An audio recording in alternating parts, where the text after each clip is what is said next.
Have you ever wondered, how can I change my attitude from negative to positive? I've got you.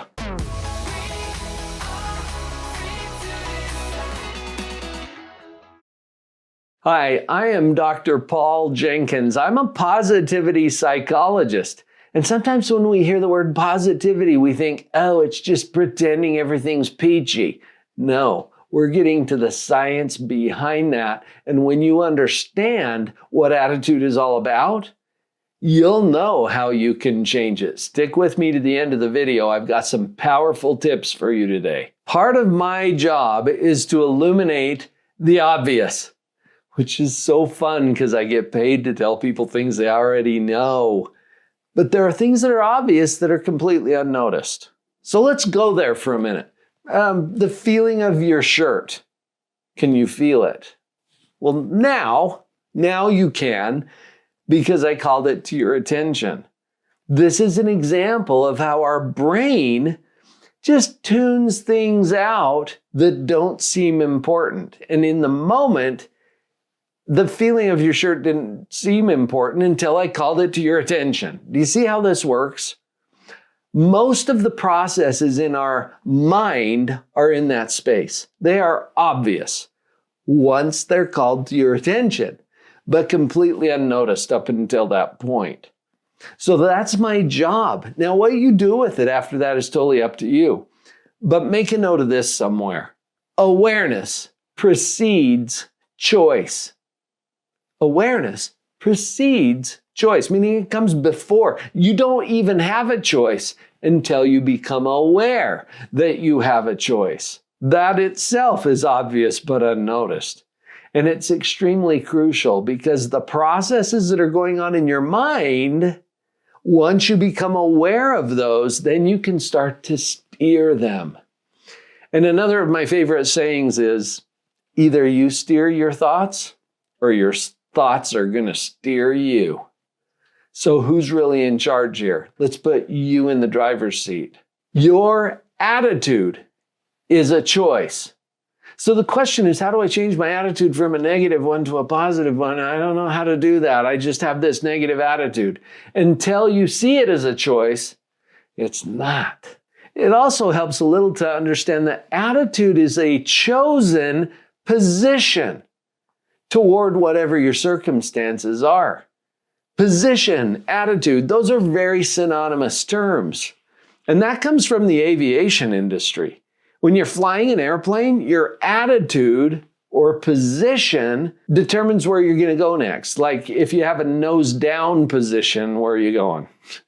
Yeah, toward the hard stuff. If you have a nose up position or attitude, that can give you some elevation if you've got the lift and thrust to support that. In a similar way, psychologically, our attitude is not how we feel. That's a common misconception, by the way. Our attitude is not how we act. You know, we'll look at somebody and say, oh, they have a really bad attitude, meaning they're being noxious somehow. It's not that. It's your position relative to your circumstances or what it is. So you've heard this phrase, right? It is what it is, which can be kind of annoying depending on who's saying it and why. But all it means is the way things are. It's your circumstances. It's where you are. It's what you have. It's who you're with. It's the way things are without changing anything. It is what it is. Now, what's our brain doing with what it is?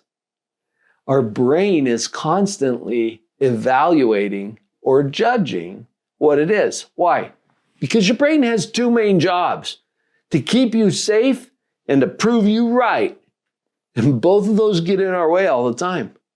But to keep us safe, our brain has to be judging or evaluating everything all the time. Like, is this safe? I don't know, I'll check. Is this dangerous? I don't know, I'll check. Is this good? I don't know, I'll check. See, your brain is constantly evaluating everything to keep you safe. Noticing that it's doing that helps to put you in a position of choice. And awareness precedes choice. Just see that you're constantly judging yourself, your spouse, your kids, your situation, your finances, your team. And you're not bad for doing that. You're human. Just notice that you're doing it because you might be able to assume a different position. See, a negative position, a positive position, they're both available. Choose what it is, you're what it is. You don't always choose. You've noticed, right? I mean, sometimes it just drops in your lap. What do you get to choose? Your position about that. Are you calling it bad? Well, it is bad compared to something better. Are you calling it good? Well, it is good compared to something worse. See, evaluation or judgment implies comparison with some standard. And if you don't have an immediate standard, you'll make one up and you've got a really great imagination. I invite you to notice that you're doing it. Awareness precedes choice. What have you been saying about you're what it is? What else might you say about what it is? I invite you also at this point to be really patient with yourself because programming is strong. Let's say that you've kind of identified with that negative attitude. Well, whatever you've practiced or been programmed with comes really naturally to you. When you put on a pair of sunglasses, for example, you put on a pair of lenses that are designed to shield the sun, everything looks darker at first. Well, what do you notice after you've worn those lenses for a couple of hours? It all looks normal. However you're used to seeing things looks normal to you. It looks right to you. It doesn't mean you're right. It doesn't mean that's the way the world is. It's just what you're used to. So be very patient with yourself as you try on a new way of looking at things. Your attitude, if it's been negative, that's going to seem correct to you. Doesn't mean you're right. It just means that's what you're used to. You try on a positive attitude, it's just like putting on those sunglasses. Everything looks a little different, a little strange, a little not right at first. You can train your brain. You can reprogram, but that takes some time and effort. So be really patient with yourself. Now let's focus for a minute specifically on the thoughts that will support shifting from a negative attitude to a positive one. Before we do that, would you just take a moment to hit that subscribe button and then the notification bell too, because then it would come to your attention anytime we have a new episode for you. Would you do that? And share with someone that you think would appreciate it as well. Now let's get to those thoughts. Negative attitudes are usually fueled by repetitive negative thoughts. And these are habitual. Like I said earlier, it's just what we're used to thinking. Oh, this is bad. This is going to be really difficult. These are examples of thoughts that we might have that put us in a negative position or energy. As you become aware of these thoughts, it puts you in a position to question them. And awareness precedes choice. So you might be able to choose a different thought that serves you better. So here's a good example. Your spouse is coming home in just a little while. The thought is, oh, he's going to be so mad at me for whatever. All right, pause, question the thought.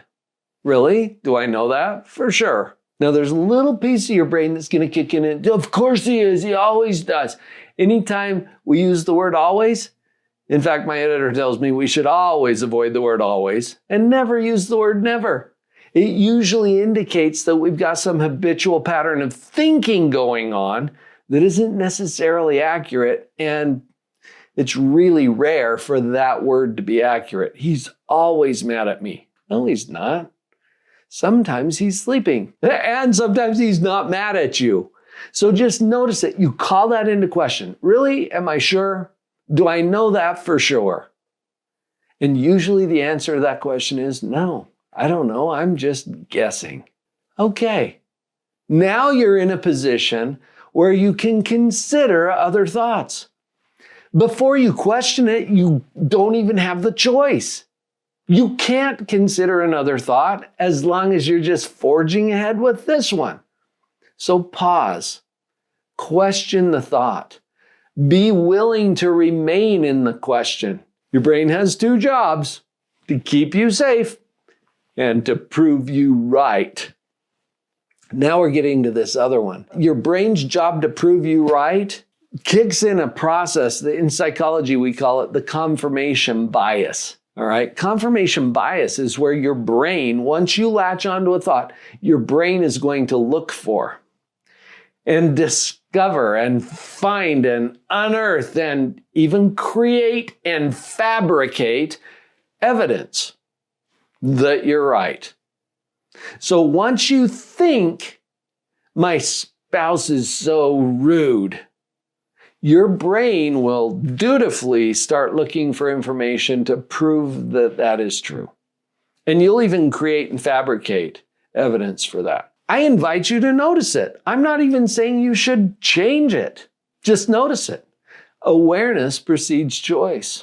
Here's another one that I've encountered a lot in my career as a psychologist, and it has to do with my trauma. Now, I'm putting that in air quotes because everybody has trauma. Welcome to the planet, right? But my trauma personalizes it. I've even heard people talk about my abuser, like they own one of those. And really, is that something that you want to own? Now, even as I share this with you, hopefully that triggers a little something in your mind about your thought process. And I'm not saying you're wrong. I'm not saying you're right. I'm saying notice it. Notice your thought process, because that's what brings about the emotional energy. Your emotional energy determines how you're going to show up. How you show up creates your results. That's why I'm inviting you to notice it. And what you do with it after that is totally up to you. There are options. And awareness precedes choice. Which leads us to the last point that I wanted to share with you today. That you can choose a different path for your thoughts. Something that serves you well. Something that maybe is more productive. But that's totally up to you. Here's an example. Have you ever heard this thought cross the stage of your mind at any time? I'm just so far behind on everything. Sound familiar? You've heard that one. Yeah, so have I. Check in. Okay, let's question the thought. Pause long enough to just question it. Really? Am I so far behind on everything? All right, now when I say the word everything, hopefully that triggered something. Really? I'm so far behind on everything? Everything? And so far behind, how do I know? Like, do I have some cosmic connection to the grand calendar of all things where I know for sure that I am behind? Because the schedule up there says that I should be somewhere else. All right, do you see what your brain's doing with it now? You don't know. If you don't have some cosmic connection to the grand calendar, you don't know if you're behind or not. Okay, here's an alternate thought. I'm right on schedule. All right, well, that one's maybe a little less common to show up on the stage of your mind, but isn't it just as plausible? And do you know for sure that you are right on schedule? No.